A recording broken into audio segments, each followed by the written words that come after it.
बिस्मिल्लाहिर्रहमानिर्रहीम। अस्सलामुअलैकुम दोस्तों, यूट्यूब के ऊपर मुबीनाज कुकिंग चैनल को देखने के लिए और पसंद करने के लिए मेरे तमाम दोस्तों का बेहद शुक्रिया। आज मैं आपके लिए होममेड आलू समोसा की रेसिपी लेके आई हूँ। इसको बनाना बेहद आसान है और वीडियो को लास्ट तक देखिएगा क्योंकि बहुत सारी दोस्तों टिप्स भी देने वाली हूँ मैं। और इसको बनाने के लिए जो चीज़ें चाहिए उसको नोट कर लेते हैं। हाफ केजी मैंने रेडीमेड समोसा पट्टी ले ली है और आधा किलो मैंने आलू ले लिए हैं। इसको मैंने बॉईल करके मोटा मोटा कर लिया है। इसको पीसेंगे नहीं हम बिल्कुल बारीक। और ये मैंने घोल तैयार कर लिया है। मैदा 1 टेबल स्पून लेके थोड़े से पानी में समोसे को पैक करने के लिए 3 हरी मिर्चों को मैंने चॉप कर लिया है। 1 प्याली हरा धनिया, 1 टेबल स्पून कुटी मिर्चें, 1 टीस्पून काली मिर्चें, 1 टीस्पून कलौंजी और 1 टीस्पून भुना कुटा ज़ीरा और 1 टेबल स्पून भुना कुटा धनिया, 1 टीस्पून नमक और 3 टेबल स्पून सिरका। इस जगह आप लेमन जूस का भी इस्तेमाल कर सकते हैं। आइए इसको बनाना स्टार्ट करते हैं। नमक, कलौंजी, कुटी लाल मिर्चें, काली मिर्चें, भुना कुटा ज़ीरा, भुना कुटा धनिया, हरी मिर्चें और हरा धनिया, तमाम चीज़ों को मिला के मैं अच्छी तरीके से मिक्स कर लूँगी। और सिरका, इन अंदर की फिलिंग हम तैयार कर रहे हैं समोसे की। देखिए बिल्कुल समोसा जब भी हम तैयार करते हैं इसको बिल्कुल बारीक नहीं करते हैं। और ये मैं फ्रोज़न समोसा बना रही हूँ। अगर आप फ्रोज़न समोसा बनाएं तो इसके अंदर प्याज कतई इस्तेमाल नहीं करिए, चॉप।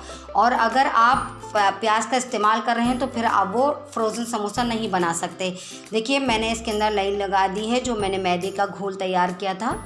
और अब इसके अंदर हम फिलिंग कर लेंगे समोसा पट्टी के अंदर। जितनी आपको पसंद हो वैसे इसके अंदर समोसा की फिलिंग अच्छी ज़्यादा होनी चाहिए ताकि यमी यमी सा बने।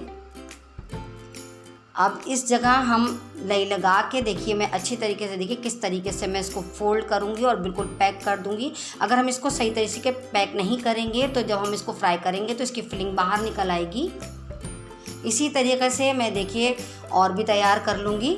मैं आपको एक टिप्स देती चलूँ। सबसे पहले हम जो फ्रोज़न समोसा बनाते हैं उसके अंदर हम प्याज का इस्तेमाल नहीं करते हैं। और जब हम बना के फ़ौरी तैयार कर लेते हैं तो हम उसके अंदर चॉप प्याज भी इस्तेमाल कर सकते हैं। और दूसरी टिप्स देती चलूँ कि देखिए जब भी हम फ्रोज़न समोसा बनाते हैं तो उसको हम थॉ करने के लिए रखते हैं तो हम उसको मीडियम फ्लेम पे फ्राई करेंगे क्योंकि जब भी फ्रोज़न समोसे होते हैं वो थोड़े से सॉगी भी हो जाते हैं और वो फ्राई करने के बाद थोड़े से सॉगी हो जाते हैं और थोड़े से डार्क टोन पे चले जाते हैं। इसलिए मेरी राय ये है कि आप फ़ौरी बनाइए और फ़ौरी फ्राई करिए।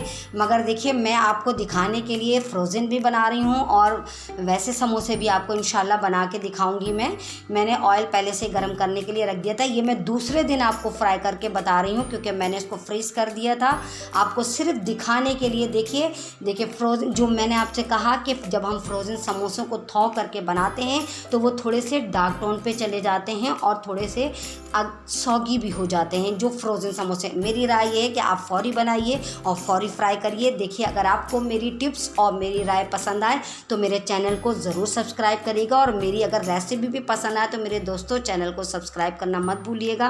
बेल आइकन को दबाना हरगिज़ मत भूलिएगा ताकि हर आने वाली रेसिपी का नोटिफिकेशन सबसे पहले आपको पहुँचे। और देखिए मैंने इसको केचप और चटनी के साथ सर्व किया है। इस आप भी करिएगा। मेरी वीडियो को देखने के लिए थैंक्स फॉर वॉचिंग। अल्लाह हाफिज़।